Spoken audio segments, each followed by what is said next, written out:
Buenas tardes a todos, hoy sin música, pero con muchas letras. Así que le damos comienzo. Buenas tardes además a todas las que me acompañan esta tarde al nuevo episodio de este humilde programa de Ver para Leer.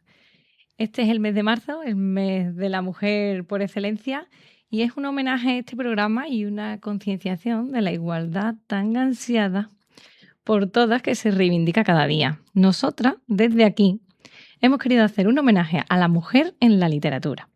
Prepárense para un viaje en el tiempo. Nos iremos hasta los clásicos para repasar el papel de la mujer en diferentes géneros literarios hasta aterrizar en nuestros tiempos y fijarnos no solo en ellas, sino en ellos, los que han escrito sobre algunas heroínas de nuestra historia. En este caso, nos vamos a centrar en literatas españolas. No nos vamos a ir fuera. Todos además conocemos a muchas que son bastante conocidas, pero vamos a cerrar el círculo y nos vamos a quedar aquí con el producto nacional. Y de todos, pues he sabido que son muy importantes literatas como Jane Austen, Emily Bronte, Virginia Woolf. Pero hoy le quería hacer yo un homenaje desde aquí, desde Espartina, a nuestras literatas españolas. Hoy me acompaña una persona muy especial, muy lectora, me encanta hablar con ella, que es Aurora. Buenas tardes. Hola Fátima, buenas tardes. Y también nos acompaña otra persona con la que me pierdo en la fábula, que es Alicia, también muy lectora. Buenas tardes. Buenas tardes, Fátima.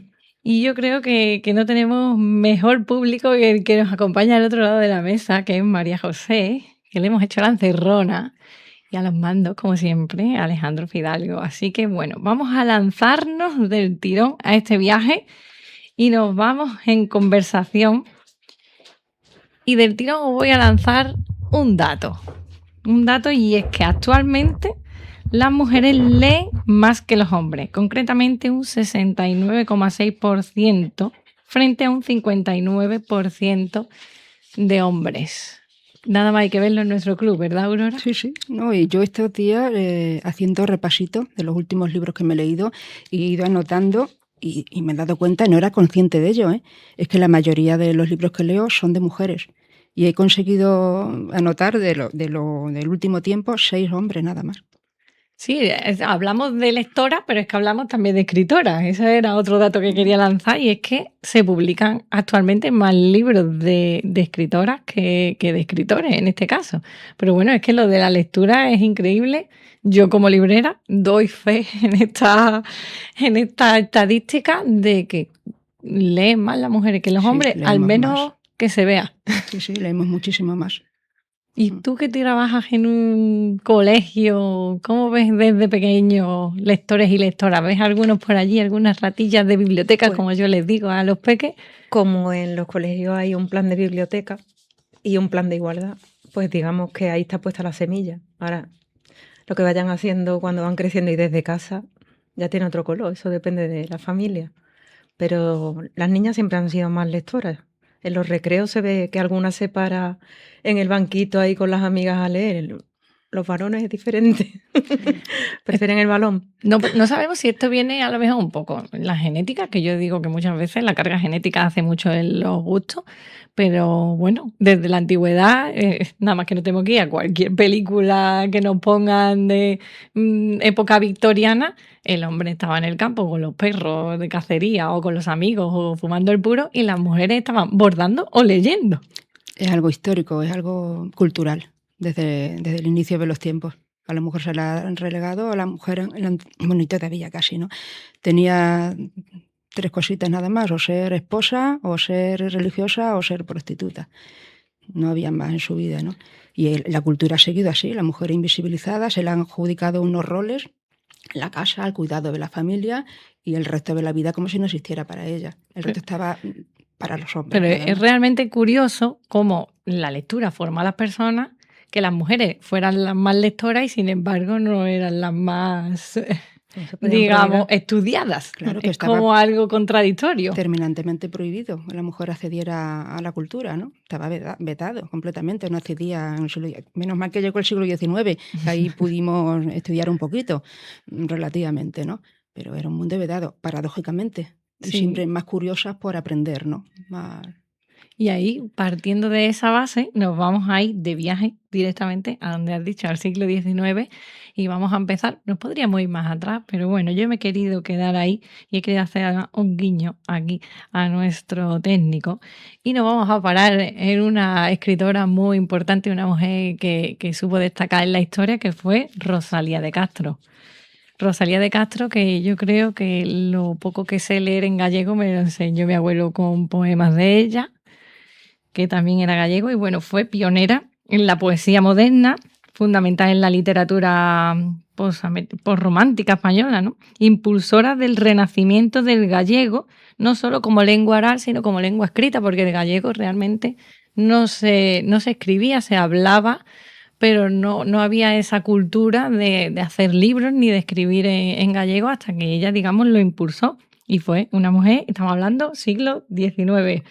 Y el Día de las Letras Gallegas, que es el 17 de mayo, que lo celebraremos aquí también, si Dios quiere, pues se fijó el año que hacía centenario la publicación del libro Cantares de la autora, de Rosalía de Castro, quedando fijado en el calendario de celebraciones para siempre.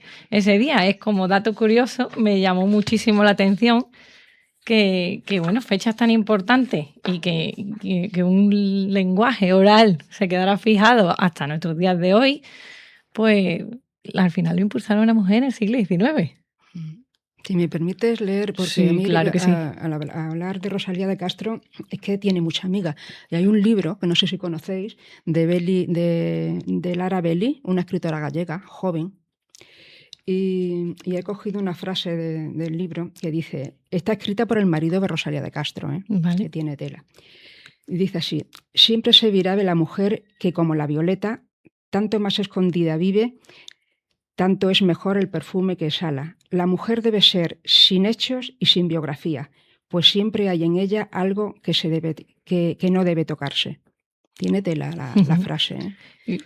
Nos ha llegado a lo largo de la historia una imagen de Rosalía de mujer melancólica, triste, muy sumisa, y realmente Rosalía no fue así. Yo a través del libro de Libre es mi corazón, de Lara Belli, he descubierto a otra Rosalía, que no tiene nada que ver con la Rosalía que yo he descubierto en mi época de estudiante o a través de los textos. Yo creo que es porque la biografía, digamos, que persigue a Rosalía, lo que te cuentan primero es que, bueno, Rosalía de Castro era una hija bastarda, digamos, Sí. No tenía padre, la criaron unos tíos, tuvo a lo mejor una vida un poco difícil en la infancia y muchas veces se queda eso más que realmente. Pero si coges el libro de Folas, te das cuenta del humor negro absoluto que tenía Rosalía de Castro. Y la fuerza que tenía, ¿no? Una mujer batalladora, reivindicativa además, ¿no? Claro, lo primero que escribió que fue Cantares, a lo mejor un poco más la añoranza a su Galicia, de vivir lejos, de vivir en Madrid, pero luego ya, si te vas a los demás, tiene ese humor negro y esa reivindicación absoluta. Con 20 años ya decía que quiero que mi corazón sea libre, ¿no? Era una gran defensora de la libertad. Pero yo creo que esa imagen de Rosalía se encargó muy mucho de darla a su marido. Su marido. Sí, además que su marido también era literato y se dedicaba a ello, y a veces pues siempre iban en la sombra, bueno, siempre, no a veces, vamos a dejarlo en siempre. Yo quería leer un poquito del libro de Cantares, que la verdad que yo creo que es el que más a lo mejor me leí en su día, que era el que estaba allí rodando por casa de mis abuelos. Y bueno, pues aquí dedicado a ver si le viene la morriña a nuestro Alex. A ver qué tal en tono este gallego. Has de cantar, mi niña gaiteira, has de cantar, que me morro de pena. Cántame, niña, na beira da fonte, canta dereixe, boliños do pote. ¿Qué tal? ¿Alguien capta algo de lo que quería decir aquí? Nostalgia. Nostalgia absoluta. Canta, niña, canta, que me muero de pena, que me salen las lágrimas, como cántaro, como diríamos aquí. Es la nostalgia, es la morriña que le decimos nosotros, ¿no? Aquí, bueno, es una palabra una palabra gallega que ha hecho así. Se ha quedado en nuestro diccionario también. Yo creo que sí. Pues de ahí fue su primer libro, el de Cantares, un libro de morriña, y ya entramos en el siguiente libro, que fue el de Folas, que yo le he visto, además, es que no sabía qué fragmento coger porque me parecía de humor, se ríe, además, si leéis bien entre líneas, se ríe de los hombres, y mucho. Y un trocito que me gustó, es un humor, además, un humor muy negro que acaba con unas reflexiones muy importantes al final. Pero bueno, me gustó este trocito que dice: luz e progreso en todas partes, pero as dudas nos corazós. E vegos que non son sabe por qué corren, e dores que un non sabe por qué son. Esto del siglo XIX se puede leer hoy y encaja perfectamente en la vida de hoy en día. No sé si lo entendéis, os lo puedo más o menos traducir, que luz y progreso por todas partes, pero dudas en el corazón. Lágrimas que no se saben por qué corren y dolores que no se saben por qué son. Y es, bueno, yo creo que encajaría perfectamente en hoy en día. Cuánto progreso, cuánta luz y cuánta guerra y cuánta pobreza. Es como ese choque y se traslada, estamos hablando de 200 años y sigue estando totalmente presente, vigente. Vigente totalmente.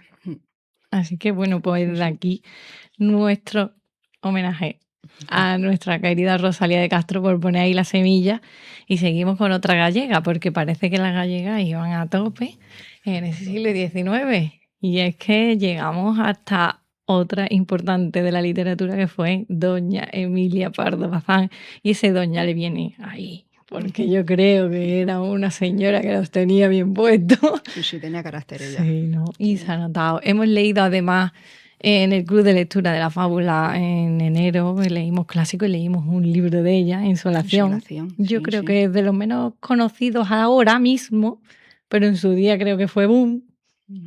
Cuéntanos qué te parecía a ti, Insolación. Pues espérate que recopile ahora porque... Recopila perla mía. Es un libro, os cuento un poco, es un libro en el que una chica gallega de alta alcurnia, que es viuda y vive en Madrid, ya lo recuerdo. Conoce a un señorito andaluz y bueno, se van a la romería de San Isidro por entonces, y ella queda prendada de él, pero claro, es una señora viuda, no se puede casar más, menos con un andaluz, porque bueno, a los andaluces nos ponen en los libros esta gente por los suelos y más allá. Hay que contextualizar el libro, ¿no? En la época. A mí me pareció que los personajes estaban totalmente estereotipados, era exagerado. El señorito andaluz, yo creo que un poquito exagerado además, ¿no? Escrito además por una no andaluza. Claro. Claro, entonces, y en aquella época, que todo como muy exagerado, ¿no? Pero sí queda palpable, ¿no? Ella era muy feminista y ahí queda palpable, ¿no? Se solapa el deseo de la mujer.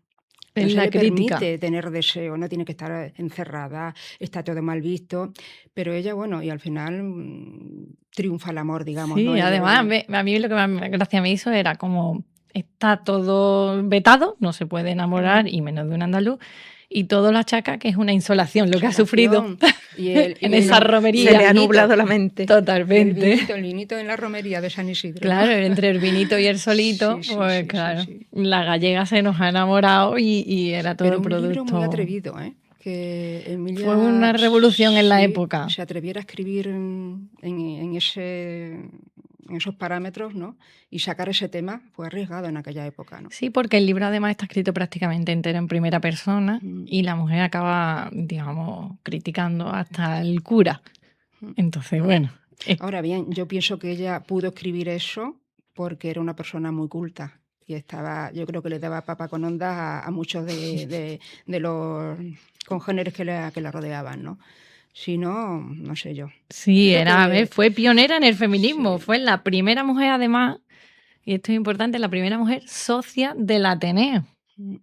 El Ateneo. Y al mes de ingresar Emilia Pardo Bazán, la segunda socia que llegó fue Carmen de Burgos. Dos mujeres poderosas en un siglo XIX, ya finales, que entran a impulsar de este modo y a reivindicar, además, dos mujeres que reivindicaron el voto femenino. Y bueno, la novela más conocida, evidentemente, de Emilia Pardo Bazán fue Los Pazos de Ulloa. Fue su primera novela naturalista, pero bueno, yo sinceramente me encantó leer Insolación, no me lo esperaba. Recomiendo desde aquí, si queréis leer clásicos, que cojáis uno, porque no vais a encontrar un lenguaje totalmente enrevesado, como me lo parecía a mí. Yo creía que me lo iba a encontrar así y no. No, quitando algunas palabras que Que ya no se antiguas y usan. tal, que no... Pero bueno, creo que debemos leerlas a Sí. todas nuestras escritoras y reivindicarlas cada día más. Yo estos días viendo, pues claro, no memorizaba. También es verdad que en la época que yo estudiaba, Santa Teresa de Jesús y Rosalía de Castro. Yo no recuerdo en los libros míos de texto lectura más obligada, mujeres. ¿no? Y es muy triste. Entonces Y yo una creo que cosa, y llega ahora la aquí hora... me voy ahí, una cosa que todas recordamos es haber estudiado los poetas de la generación del 27 Ujú. Y los del 98. también. Pero ¿y las? Las desaparecidas. Como si Y no hubiera. existieron. Sí, que pero existieron. vetadas. O sea, Como si no Ahora hubiera. se le llama bueno, se descubrieron un montón de cosas, lo tengo por aquí, y es la generación de las sin sombrero. sí. Yo me he enterado hace poco, ¿eh? Sí, es que hace Leyendo- poco es cuando se ha descubierto todo esto. Leyendo libros de ensayo y tal, las he descubierto hace muy poquito, ¿eh? Entonces me he ido a ver quién eran las sin sombrero y de dónde viene lo de las sin sombrero, ¿no? Qué Pues de ahí curioso. vienen las sin sombrero, fueron las mujeres de la generación del 27. Estaban los hombres, los que conocemos todos, las fotos, esa típica que aparecen en todos los libros, y detrás del cámara había una mujer allí sentada, porque además quedaban con ellos en el Ateneo y quedaban con ellas donde había reuniones, las mujeres invisibles de la generación del 27, que fueron figuras clave además. Entre ellas además destacan Maruja Mayo, que es pintora, Concha Méndez, poeta, María Zambrano, filósofa, muy conocida además aquí en Andalucía, Ernestina de Champocrín, que fue poeta, María Teresa León, Josefina de la Torre, Marga Gil Roset, escultora e ilustradora, y Ángeles Santo, que fue pintora. Todo fue olvido y exilio para ellas, porque cuando llegó la Guerra Civil todas se exiliaron prácticamente a México y a Francia. Y las que quedaron aquí quedaron en silencio. El franquismo la silenció. Sí. Pero es que siguen silenciadas, prácticamente. Ya las silenciaban antes, porque estamos hablando que eran la generación del 27 y estaban invisibles en la foto. Sí. El franquismo Y silenció el resto. algunas eran mujeres de escritores, varones. Sí, Se hablaba de ellos, salían en la foto ellos y ellas ni aparecían. pues así es. Así que desde aquí recuerden todos y si nos escuchan algunos de los jóvenes que van a estudiar la generación del 27, pues que había no solo los 8 o 9 poetas que se vayan a estudiar, sino otros tantos detrás. No solo era Lorca la generación del 27. Es Yo creo que es triste. de lógica que estuvieran ahí, que no aparecieran, ¿no? Que Claro. al estar estaban porque que son ellos sin nosotras. Siempre además la creatividad va asociada a la mente de la mujer. ¿Lo has visto? Yo lo veo. Has dicho escultoras, pintoras, poetas. Tocamos todas las artes. Y periodistas. Hubo algunas que Mm. fueron reporteras de guerra, Sí. que yo ni lo sabía, ¿eh? Sí, Me sí. he enterado ayer. Vale, pues Dígame, sí venga, hay. sí. Además, el libro que leímos también en el club de la Librera de Madrid, que Sí. comienza en el año 33. Libro interesantísimo. Sí, pues en ese libro se hace referencia a las reporteras de guerra Sí. que había. Había, Así. sí que estaban y trabajaban, pero no se hablaba de ellas. Es como si su trabajo no se hubiera tenido en cuenta, ¿no? Correcto, es un Se trabajo dedicaron silencioso. muchas a la prensa, además, muchas de ellas. ¿no? Sí, Y a la sí. política también, después. Y aquí estamos, 3 mujeres en la prensa, en la radio, y hablando de mujeres. Y seguimos además con el viaje, cogemos las maletas y nos vamos ya al siglo XX. Y ahora vamos a hablar de una mujer que a mí me ha parecido súper interesante, que es María Moliner. Yo además es un nombre que había escuchado, pero realmente, ¿qué ha hecho María Moliner? Pues María Moliner no hizo ni nada más ni nada menos que escribir un diccionario. Y decimos, siglo XX, un diccionario además en 1972. Es que fue increíble. Y os cuento, trabajó como bibliotecaria en sus primeros años, accediendo a un puesto hasta ser la persona que daba a conocer al mundo los libros que se publicaban en nuestro país. es un cargo importante. Todos los libros que se publicaban en España, ella los daba a conocer al resto de las bibliotecas internacionales de Estados Unidos, de Francia, de Inglaterra. Y en sus horas libres, en la mesa de su salón, como hemos hecho muchas cosas, con su Olivetti y con su pluma, comenzó a escribir uno de los diccionarios más importantes de nuestra lengua. Hizo una proeza con muy pocos precedentes. Gabriel García Márquez, cuando le entregaron el premio Nobel, dijo estas palabras: con su propia mano, el diccionario más completo, más útil, más curioso y divertido de la lengua castellana. Se llama Diccionario del Uso del Español. Tiene 2 tomos de casi 3.000 páginas en total, que pesan alrededor de 3 kilos, y viene a ser, en consecuencia, más de 2 veces más largo que el diccionario de la Real Academia de la Lengua. Y a mi juicio, más de 2 veces mejor. Esas palabras las dijo Gabriel García Márquez cuando recogió su premio Nobel. Y como curiosidad, a mí es que me ha fascinado leer esto. En 1972 los periódicos hacían eco de la noticia que decía: ¿será María Moliner la primera mujer en ingresar en la Real Academia de las Letras? Le hicieron una entrevista a ella post el nombramiento del que ella a lo mejor sería la candidata y realmente no fue. Y sus palabras fueron: sí, podría haber sido, pero mi biografía es muy escueta en cuanto a que mi único mérito es haber hecho un diccionario. Es decir, yo no tengo ninguna obra que se pueda añadir a esa para hacer una larga lista que contribuya a acreditar mi entrada en la academia. Mi obra es limpiamente el diccionario. Y más adelante agregaba: desde luego es una cosa indicada que un filólogo, por Emilio Alarco, que fue el que entró, entre en la academia y yo ya me he hecho fuera. Pero si ese diccionario lo hubiera escrito un hombre, diría: pero ¿cómo puede ser que ese hombre no esté en la Real Academia de la Lengua si ha escrito el diccionario? Efectivamente. Exacto. Curioso, ¿verdad? Ella misma en ese año, en 1972, tuvo la garra de decir: yo no estoy ahí porque he hecho un simple diccionario, pero que si mi simple diccionario lo hubiera hecho un hombre, ahí que estaba. Claro, pero vamos, que sí que sienta así. Pues no, finalmente fue un hombre.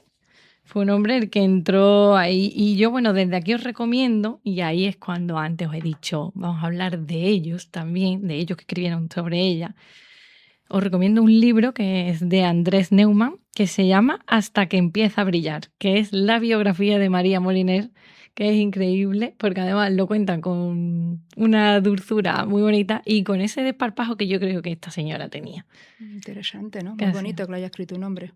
Sí, es que hasta la presente casi toda la biografía de mujeres interesantes Muy bien. que he visto la han escrito hombres. Así que Muy bueno, bien, muy bien. está bien porque es como un Que homenaje, hagan una algo reversión. positivo, aunque sea tarde, que hagan algo positivo. Claro, por cada uno nosotras. ahí cuando vamos a la época. ¿Conocíais este diccionario? Sí. Sí, Sí, sí, es sí. que es el que se usa. Sí. Yo creo, además es importante porque dice que viene, no solo están las palabras, mesa, silla, tal, sino hay expresiones que utilizamos nosotros aquí, que tan importantes son, por ejemplo, para alguien de otro idioma que venga y escuche, yo qué sé, Claro. cualquier... Es que las tenemos tan sumergidas, Integrado. tan integradas en nuestra forma de vida, de hablar, que no nos damos cuenta. Que hay expresiones que decimos que en otro país dirán: ¿qué ¿Qué está están hablando? diciendo? Claro, ¿Qué tiene que ver un pie con una tinta? que son tan importantes los diccionarios, las palabras. Son importantes las palabras para comunicarnos.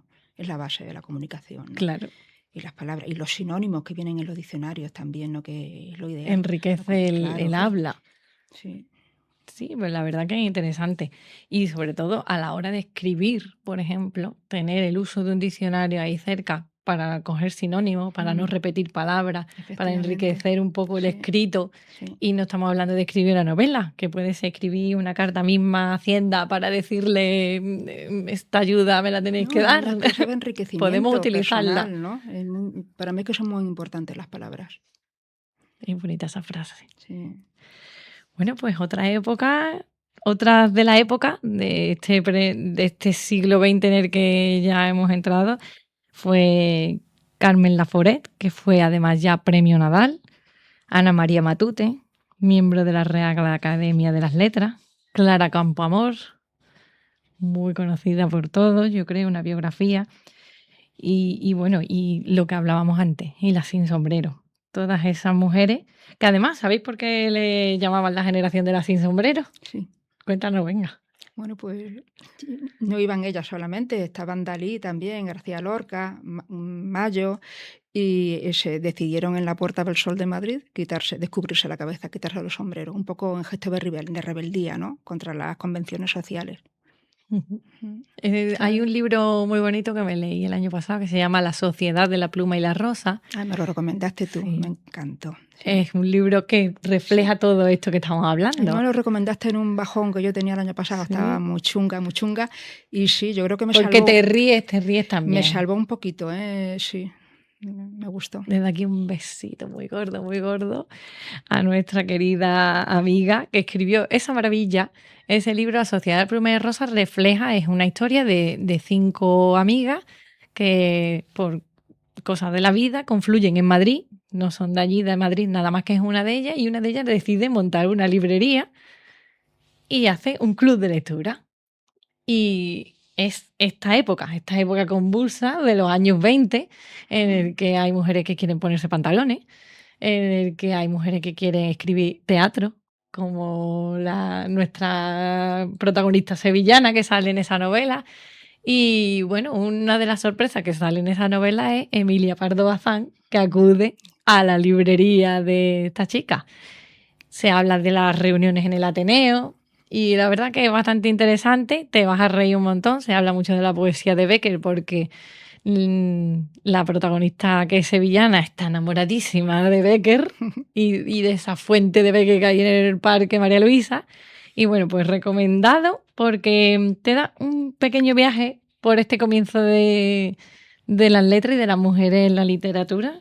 Y aparte, pues se pasa un buen ratito. Yo, como digo, siempre una lectura que te aporte sabiduría, luego que te aporte un ratito y ese Sobre viaje. todo a los libros yo les pido que me entretengan.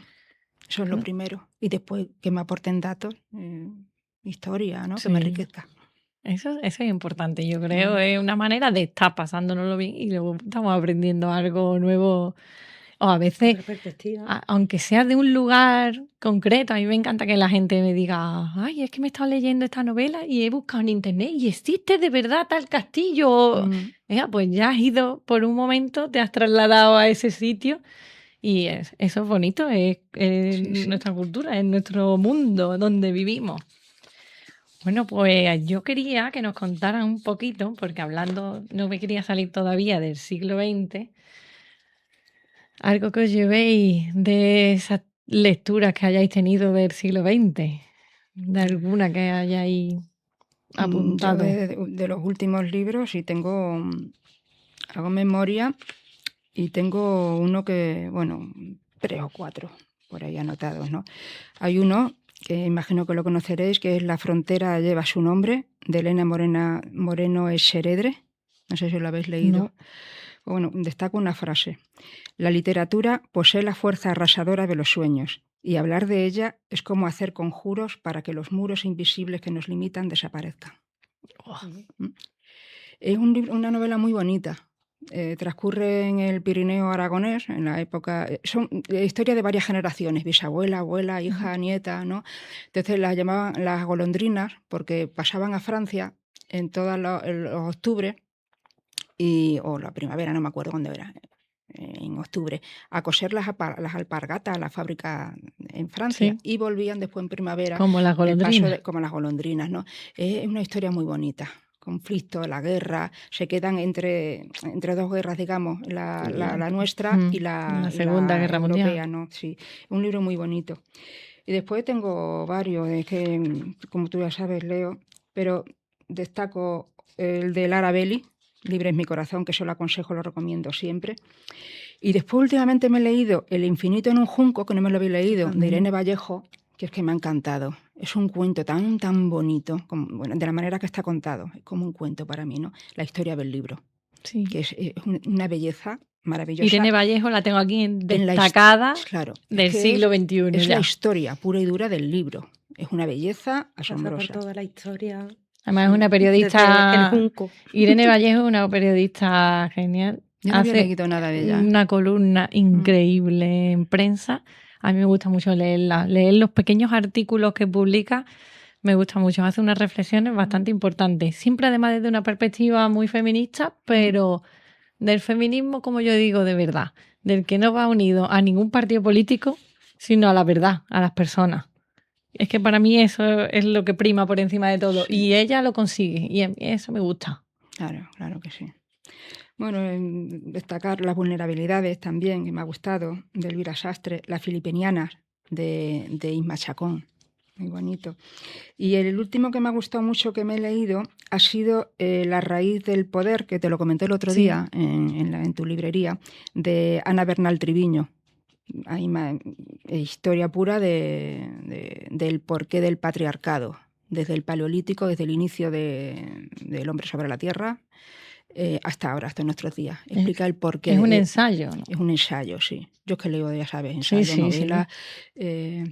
Y me ha encantado, porque es que tengo un mogollón de anotaciones. Es que es paradójico que al principio no hubiera lucha, no hubiera diferencia entre el hombre y la mujer, y a la raíz de aparecer ya, digamos, los pueblos, el comercio, empieza ya la figura del patriarcado, como la dominación, ¿a través de qué? De nuestro sexo y de la maternidad. Una vez que se domina la maternidad, ya está, la primera esclava fue la mujer. Para mí, yo lo aconsejo, me ha parecido súper interesante. Pues nos lo anotamos por aquí, porque la verdad que sí, que nos cuenta ahí. Sí, es muy interesante. Aquí verdad, como yo lo autora, recomiendo. ya viajando al siglo XXI, como autora destacada Fermina Cañavera, que es autora de novela histórica, que revela además los papeles femeninos que jugaron la mujer en los conflictos del siglo XX. Todas las novelas que tiene siempre hablan de la mujer en los conflictos, en diferentes conflictos, tanto la Segunda Guerra Mundial como la Guerra Civil. Su última novela, que se ha publicado hace una semanita, se llama La sonrisa rota. Os la recomiendo. Nada más que llega a la fábula y la portada me llamó la atención. Es una niña además con el vestido ahí todo raído, tirada en el suelo, sentada en medio de un llano. Lo abrí siempre hago, a veces hay libros que me llaman la atención y lo abrí por la mitad. Y leí un trozo nada más y digo, esto hay que leerlo. Esto hay que leerlo. Irene Vallejo, que además tiene un valioso premio nacional con el ensayo Infinito en un junco. Y bueno, pues otras tantas como María Dueña, como Carmen Posada. Cuéntanos. Dolores Redondo. Mira, a Dolores Redondo yo la conocí antes de que publicara la trilogía esta del Bastán. Y era muy graciosa porque era como en las redes, nos conocíamos en las redes en aquel momento, y ella ya la tenía terminada, pero no sabía qué hacer con la trilogía y la lanzó. Y la repercusión que tuvo, ¿no? No solo ahí refleja el papel de la mujer detective, sí, la novela negra escrita desde la visión de una mujer, ¿no? Es muy complicado, sino la relación de la protagonista con su madre y la historia familiar que conlleva el descubrimiento de los crímenes, ¿no? Para mí eso fue más que interesante. Y luego la forma que tiene Dolores de describir su contexto, su geografía, donde ella nació, ¿no? Es precioso imaginar aquello, y de hecho ella lo publica y luego publica una guía para visitar el Bastán. ¿Quién no conoce? Creo que Dolores Redondo ha puesto en el mapa Navarra y el Bastán y las cuevas de Zagarramundi y todo, porque además muchísima gente va a ver esa zona porque ha leído los libros. Claro, yo cuando lo terminé me entraron unas ganas locas de ir a Navarra. Pero es que lo que dice Alicia, que como lo describe tan bonito, la neblina, lo ves todo, lo sientes todo. Sí. Tiene una capacidad descriptiva impresionante. Y luego me gustaría hablar de Matilde Asensi, que yo, el libro que me llegó a las manos de ella, el primero fue El último Catón, pero quisiera contar una cosa que le ha sucedido a ella en plan igualdad. Resulta que ella publicó una novela que generó polémica, que se tituló El origen perdido, que se basaba en unas historias que sucedieron en Bolivia, pero luego recibió una denuncia de parte de un geógrafo historiador boliviano que decía que ella lo había plagiado. llegaron hasta tener una cita en la justicia boliviana porque Editorial Planeta, que es la que apoyaba a Matilde Asensi, defendió la causa. Y este señor, y en Bolivia, se sigue pensando que sigue siendo plagio, a pesar de que se ha demostrado que ni siquiera se parece lo que ha escrito Matilde a lo que sucedió allí. Después me gusta mucho hablar de Asensi porque publicó Tierra Firme, que es una trilogía donde una tal Catalina Solís se hace pasar por un tal Martín Nevares. Y desde ahí ya ella habla, publica 3 libros como hombre, o sea, la mujer que hace el papel de hombre, ¿no? Sí. Y incluso ha llegado a tener una serie animada que, bueno, que me resulta muy curioso las cosas que le han sucedido a ella como para defenderse, ¿no? Al final adopta en esa novela el papel de un hombre y se hace famosa con esa novela también, con la trilogía, ¿no?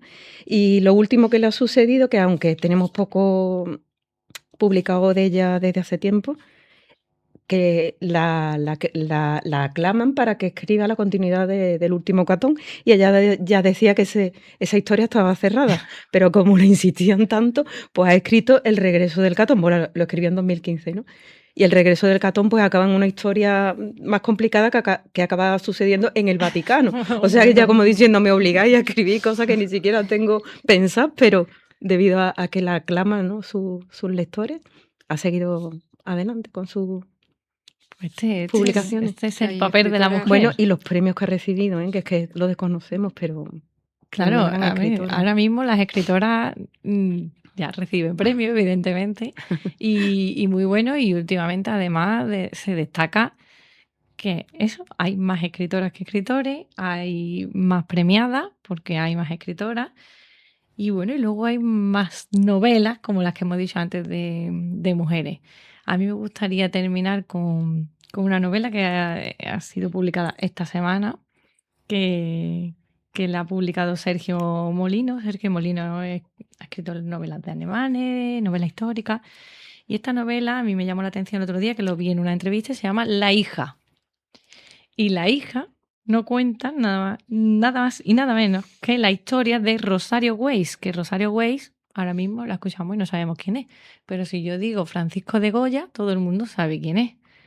Pues Rosario Weiss era la sombra de Francisco de Goya. Era su aprendiz, que luego se convirtió en su mano derecha, que luego se convirtió en pintora de la corte, y que cuando murió Francisco de Goya, ella murió teóricamente, porque pasó a la sombra absoluta de la nada. Nadie sabía de ella, de tener un reconocimiento por entonces, porque él la llevaba de la mano, a desaparecer él y desaparecer ella de alguna manera, ¿no? Entonces es la hija olvidada, la artista olvidada. Y hace un par de años, pues todos los cuadros que tenía pintados por entonces, que muchos eran de la corte, pues han salido a la luz y se han expuesto en el Museo del Prado. Pero Rosario de Weiss pasó de estar de la mano de Goya arriba a desaparecer Goya y desaparecer ella. O sea, era su sombra, nunca mejor dicho. Y la historia de ella pues nos la cuenta Sergio en la novela de La hija, que ya la tenéis también disponible para todo el que le guste el arte y ver estas mujeres olvidadas de la historia, que esperemos que todo el mundo, a partir de ahora o de leer a La hija, se acuerde que era Francisco de Goya y Rosario Weiss. Así que desde aquí nuestro homenaje a todas las mujeres literatas. Hay más, hay para quedarnos aquí horas hablando de libros. Sí, con yo cada volví una encantada. de las que tú has ido mencionando tenemos para un día entero. Era una pinceladita para que os pique el gusanillo a todos los que nos estáis escuchando o que nos veis, y que cojáis algún libro de estos y miréis no solo lo que está escrito, sino que ahondéis y miréis para atrás y miréis quién estaba detrás de esa pluma, por qué y en qué momento se sentó a escribir esa historia. Así que muchas gracias por haber venido esta tarde. Gracias a ti por acompañarnos. Gracias, Alejandro, ahí a los mandos. Espero que te haya gustado oír un poquito del galego. Qué homenaje. En lengua andaluza absoluta, con acento andaluz. Y muchas gracias. Buenas tardes a todos. Buenas tardes.